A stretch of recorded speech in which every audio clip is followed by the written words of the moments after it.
Hi guys, welcome back to our channel రాజుగారు అమ్మాయి Madhavi Raju vlogs. ఇవాళ మన వ్లాగ్లో నేను మీకు ఏం చూపించబోతున్నానంటే మంచి కుకింగ్ రెసిపీ ఒకటి నేను మీతో షేర్ చేసుకోబోతున్నాను. సో ఈ రెసిపీ పేరు ఏంటో మీరే పెట్టేసేయండి.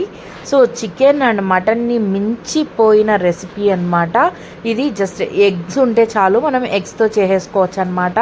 చికెన్ మటన్ మనం తెచ్చుకోవడానికి అవైలబిలిటీ లేనప్పుడు ఇలా మనం ఇంట్లో ప్రిపేర్ చేసేసుకోవచ్చు. సో ఫస్ట్ అయితే ఒక బౌల్ తీసుకొని ఆ బౌల్కి ఆయిల్ అప్లై చేసేసి పక్కన పెట్టేసుకోవాలి. అండ్ ఇంకొక గిన్నె తీసుకొని గిన్నెలోకి ఎగ్స్ మనకి ఎన్ని కావాలంటే అన్ని తీసుకోవాలన్నమాట. సో నేనైతే 7 ఎగ్స్ తీసుకున్నాను. సో ఈ 7 ఎగ్స్లో మనం సాల్ట్, తర్వాత లైట్గా turmeric powder and chilli powder and pepper powder ఇవన్నీ వేసి బాగా మిక్స్ చేసేసుకోవాలి. గరం మసాలా కావాలంటే దీనిలో యాడ్ చేసుకోవచ్చు, లేదా మనం కర్రీలో యాడ్ చేసేసుకోవచ్చు అనమాట. సో ఈ ఎగ్స్ ఎందుకు చేస్తున్నాను, స్ట్రీమ్డ్ ఎగ్తో చేస్తామన్నమాట ఈ రెసిపీ. సో ఇది నేను ఎందుకు ప్రిపేర్ చేస్తున్నాను అంటే ఫ్రిడ్జ్లోంచి ట్రే తీసేటప్పుడు ట్రే పడిపోయింది అనమాట. సో ఎగ్స్ అన్నీ డ్యామేజ్ అయ్యాయి. ఇంకా డ్యామేజ్ అయిన ఎగ్స్ అలాగే పెడితే స్మెల్ వచ్చి కొంచెం పాడైపోతాయి కదా. సో అందుకని చెప్పేసి ఇమీడియట్గా నేనైతే ఏ ఎగ్స్ అయితే పగిలిపోయాయో అవన్నీ తీసి ఇలా చేసేస్తున్నాను అనమాట. సో ఇది వచ్చేసి ఇలా ఇందాక ఆయిల్ అప్లై చేసి పెట్టుకున్న బౌల్లోకి అయితే ట్రాన్స్ఫర్ చేసుకోవాలి. సో ఇలా ఈ చిల్లీ పౌడర్ ఉంది కదా, అలా ఇలా ఉండలు కట్టకూడదు, బాగా మెల్ట్ అయ్యే విధంగా ఉంచుకోవాలన్నమాట.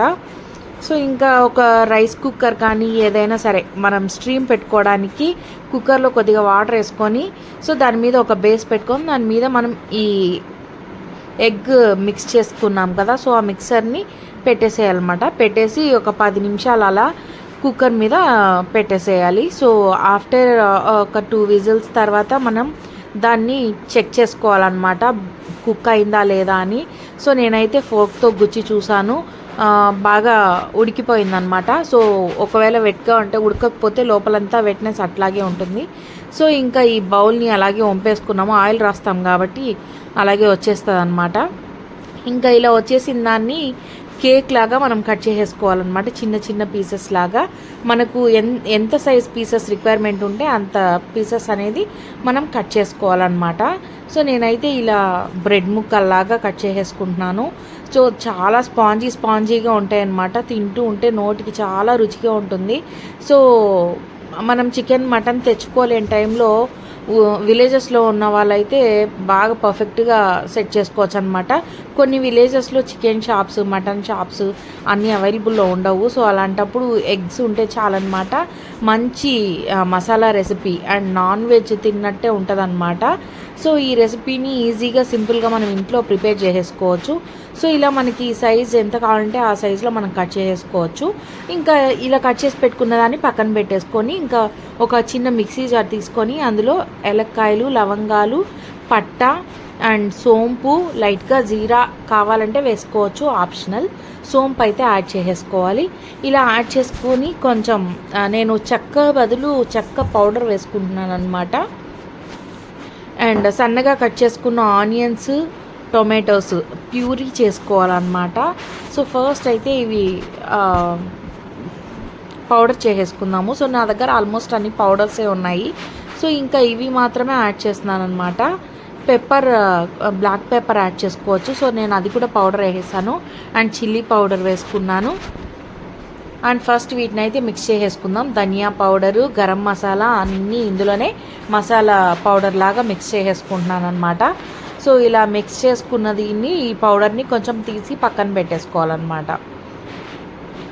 ఇప్పుడైతే స్టవ్ మీద ఒక పాన్ పెట్టేసుకొని పాన్లో ఆయిల్ హీట్ చేసేసుకోవాలన్నమాట. సో సోంపు వేసుకుంటే మంచి స్మెల్ వస్తుంది. అండ్ పట్ట మనకు ఆప్షనల్ అనమాట. దాని తర్వాత పేస్ట్, అల్లం వెల్లుల్లి పేస్ట్, తర్వాత మన ఎర్రగడ్డని కచ్చాపచ్చగా మిక్స్ చేసుకోవాలన్నమాట. మెత్తటి పేస్ట్ లాగా చేసుకోకూడదు, కొంచెం ఆనియన్స్ కొంచెం తగులుతూ ఉండాలన్నమాట ఇందులో. సో ఆ విధంగా పేస్ట్ చేసుకోవాలి. అండ్ ఇది బాగా పచ్చివాసన పోయేంత వరకు ఫ్రై చేసుకోవాలి. అల్లం వెల్లుల్లి పేస్ట్ అండ్ ఆనియన్ పేస్ట్ కాదు, కొంచెం కచ్చపచ్చగా మిక్స్ చేసుకున్నది. అలా చేసుకున్న తర్వాత ఈ మసాలా యాడ్ చేసుకోవాలన్నమాట. టమాటా ప్యూరీ ఉంటే టమాటా ప్యూరీ కూడా యాడ్ చేసుకోవచ్చు, మంచిగా టేస్ట్ వస్తుంది. సో నేనైతే టమాటా తీసుకోవట్లేదు. ఇప్పుడు ఈ మసాలాస్ అన్నీ, ఇందాక మిక్స్ చేసుకున్న మసాలాస్ అన్నీ ఇందులో యాడ్ చేసేసుకొని కొద్దిగా రాక్ సాల్ట్ వేస్తున్నాను టేస్ట్ కోసము. అండ్ ఫైనలీ గరం మసాలా అయితే కొంచెం యాడ్ చేశాను అనమాట, చికెన్ మసాలా. సో నాకు చికెన్ ఫ్లేవర్ కావాలని చెప్పేసి అనుకున్నాను. సో ఇంకా అందుకని చెప్పి చికెన్ మసాలా అయితే కొంచెం యాడ్ చేసేసాను. సో మసాలా అంతా దగ్గర పడింది. సో కొంచెం చిన్న గ్లాస్తో ఒక గ్లాస్ వాటర్ వేసాను. అండ్ ఇది బాగా కుతకుతలాడేటప్పుడు ఇందులో మనం కట్ చేసి పెట్టుకున్న ఆ ఎగ్ ఏదైతే ఉందో దాన్ని తీసి ఇంకా డైరెక్ట్గా ఈ పాన్లోకి వేసేసుకొని ఒక 5 minutes కుక్ అయిన తర్వాత ఈ మసాలా అంతా ఆ ముక్కలకి పట్టేస్తుంది అనమాట. సో అలా కుక్ అయిన తర్వాత ఇంకా స్టవ్ ఆఫ్ చేసుకొని సర్వ్ చేసుకోవడమే. చాలా సూపర్గా ఉంటుంది.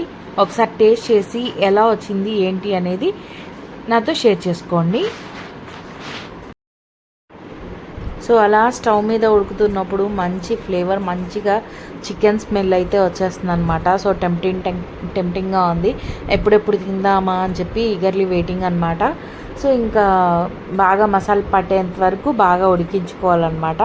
ఇంకా ఉడికించుకున్న తర్వాత స్టవ్ ఆఫ్ చేసి ఈ పాన్ పైన జస్ట్ అలా మూత పెట్టేసి బాగా మిక్స్ అవ్వనివ్వాలి. ఒక 10 minutes మిక్స్ అవ్వనిచ్చిన తర్వాత వేడివేడిగా సర్వ్ చేసుకుంటే నెక్స్ట్ లెవెల్లో ఉంటుంది.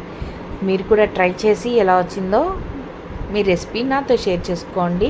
ఇవాల్టి వీడియో అయితే ఇదే అనమాట. మళ్ళీ నెక్స్ట్ వీడియోతో మీట్ అవుదాం. Until then keep watching, keep supporting రాజుగారి అమ్మాయి Madhavi Raju vlogs. See you soon. Bye by.